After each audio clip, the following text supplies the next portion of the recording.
Hoy, Mexicanos Primero, esta asociación que se dedica a ver por la educación, presentó el estudio La Escuela que Queremos. Y nos da mucho gusto saludar en la mesa de imagen a David Calderón, presidente de Mexicanos Primero a nivel nacional, y Alejandro Gómez Levy, el presidente en Jalisco.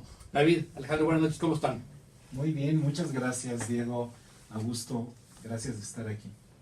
Muchas gracias, Diego. Un gusto por recibirnos. Buenas noches. Oye, platíquenle un poquito al auditorio qué fue lo que presentaron el día de hoy.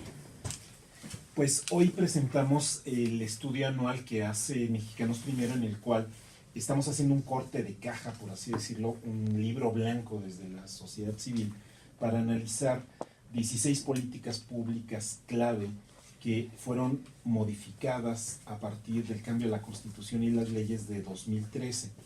Así, elementos como desarrollo integral de primera infancia, formación docente, supervisión, infraestructura, uso de tecnología en el aula, son analizadas en la dimensión de cómo estábamos antes de la reforma, qué dice en concreto la ley y digamos, el marco jurídico actual, cómo está en la realidad, cuáles son los indicadores y los datos duros que nos retratan la situación, y entonces qué viene, quién es el responsable. Es, por así decirlo, una bitácora del viaje de estos últimos 5 años, y es a la vez un mapa de ruta para lo que viene, ¿no? Hacer la propuesta de cómo podemos profundizar en la transformación educativa. Entonces, hay esta revolución, por así decirlo, silenciosa, de un liderazgo que llega motivado a cambiar las cosas y no a mantener el status quo. Alejandra, en Jalisco hay cosas que ya hemos avanzado más que en el resto del país, cosas donde estemos más atrasados. ¿Cómo estamos en Jalisco? Yo creo que Jalisco realmente podría destacarse como uno de los estados que ha ejecutado adecuadamente esto que decía ahorita David, en el sentido de que tenemos hoy en Jalisco 35% de directores que han accedido al puesto por mérito y por un examen de oposición. Ya una de cada 3 escuelas tiene un director que no fue designado por dedo. Exactamente, y eso es buena noticia, como dice David, porque es un elemento que primero estuvo calificado, tiene las condiciones de poder ser director y tiene las ganas, por otro lado, ¿no? ¿Y ya podemos evaluar si estos directores suben el nivel de la escuela? Sabes que sí hemos podido, es decir, ya hay un primer estudio con datos de la Ciudad de México, y estamos buscando escalarlo junto con el Instituto Nacional para la Evaluación de la Educación para ver si se verifica en todo el país, pero empatado con un indicador de bulto que es planea y permanencia en la escuela, estos dos indicadores, sí hay una mejora notable en escuelas que tienen 2 años con director nuevo. En el primer año no se nota, en el segundo año se nota el jalón. Pero además, datos de estudios previos o de exámenes estandarizados previos a la reforma, siempre resultaba que las escuelas mejor evaluadas eran las que tenían un mejor director o directora. Era una constante. Entonces, este cambio sin duda va a ser bueno, pero no solo porque ellos sean buenos. Lo que sucedió en Jalisco, y puedo hablar más cerca de lo de Jalisco, es que este 35% de directores dispuestos de una manera distinta a su puesto, están dispuestos a otras cosas. Por ejemplo, la evaluación para la permanencia. Por ejemplo, poner a su escuela en una medición general. Eso era imposible con el otro modo de hacer. Así que es una marea que se desata a partir de una acción aparentemente simple, y aquí hay que reconocerle al gobierno del estado que supo transitar con la reforma en acuerdos con los profesores, con los sindicatos, y ahora están más o menos satisfechos. Los expertos en educación aquí dicen, por lo menos los maestros están contentos, y no es poca cosa si consideramos... No es nada de poca cosa cuando vemos lo que está pasando en otros estados, nada más. Pero, ¿y cuál sería el gran reto, David? El gran reto en todo el país es cómo pasamos de una hermosa jugada de pizarrón a la realidad de un aprendizaje significativo. Porque al final de lo que se trata es, y va a sonar romántico, pero de lo que se trata la educación es de ser libres y felices, ¿no? Antes estaba muy ligado los diplomas a las oportunidades de trabajo. Ya valió, eso sí. Ya. En el fondo nunca fue, pero nos quedamos con ese ilusión que yo me eché 30 años sin el diploma y no pasa nada. Ya decía yo. pero ahora es... De primaria, ¿eh? Ahora es absolutamente evidente. Entonces, ¿qué necesitas? Que la gente despliegue su potencial, que diferenciemos las perspectivas de talento, que el talento no sea las personas que eran buenas para la escuela, eran buenas para la escuela, pero no para la vida, ¿no? Sí. Y entonces la escuela tiene que ser para la vida. Es un transporte, pero no es un punto de llegada, es un trampolín, no es la alberca. Entonces, cuando la escuela se parece más a la vida, cuando respetas la diversidad, entonces esa jugada de pizarrón está trazada, digamos, a brochazos en el nuevo modelo, pero pues ahí es, como digo, la jugada de pizarrón. Recuerdo esta anécdota del entrenador alemán de la selección brasileña, que hace un tremendo esquema en el pizarrón, y después los chicos que jugaban en la selección de Brasil, pues algunos solo con primaria, dicen, entonces tú acá le mandas el pase, te cruzas por la defensiva de los rusos y anotas. Y entonces, alguna pregunta, levanta la mano uno de ellos y le dice, oye, coach, pero este mismo esquema lo están viendo los rusos, ¿verdad? Sí, porque si no, no nos va a salir, ¿no? Claro. Entonces, la jugada de pizarrón es, suponemos que los profes le van a entender a los textos abstractos de la secretaría, que una formación muy pobre en línea te prepara para responder a la diversidad, y ahora sí, éntrele, profe, a su salón. Por supuesto que eso no se va a dar. Entonces, la gran deuda que traemos es el acompañamiento a los maestros para esa nueva etapa de aprendizaje. Y yo creo que el otro gran tema, lo comentamos en la mañana, tuve la suerte de participar en la mañana en el evento por invitación aquí de David y de Alejandro, es los padres de familia, ¿no? Cómo hemos abandonado los padres las escuelas y queremos que sea otro el que se encargue de la educación de los hijos, y eso es imposible, Alejandro. Totalmente, esto que tú comentas es importantísimo. Esa es la tercera pata, como tú bien lo comentaste en la mañana. Definitivo, si le quitas maestros, estudiantes y padres de familia, pues el banquito, si le quitas una de esas, se cae. Y el padre de familia lo tenemos que involucrar de una manera más clara e inteligente. Y esto es desde los consejos mismos de participación en las escuelas.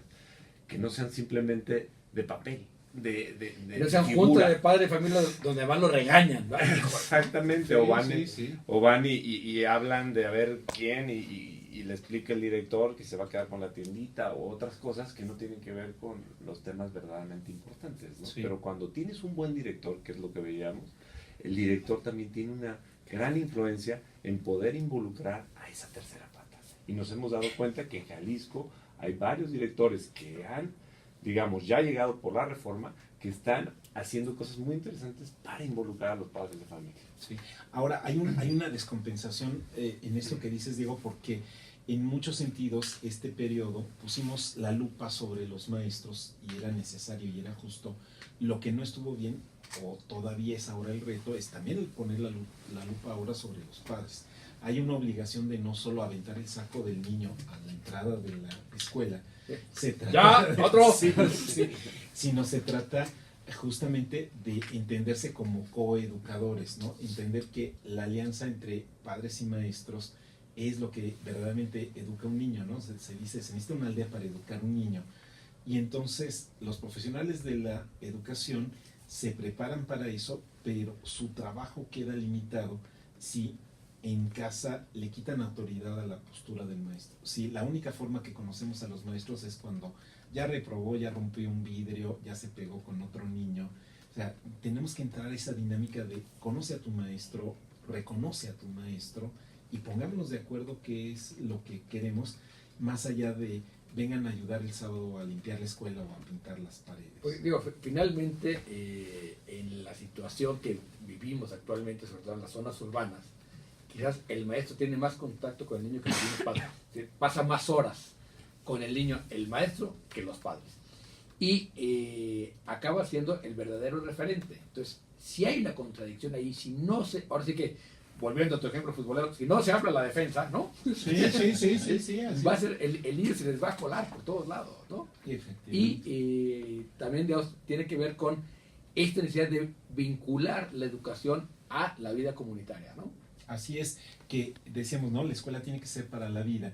Y entonces el hecho de que los padres depositen en los maestros esta excesiva carga y en la que está suponiendo que tienen que ser psicólogos, tienen que ser nutriólogos, tienen que ser, no, pues se necesita Nanas, ¿no? nanas, ¿no?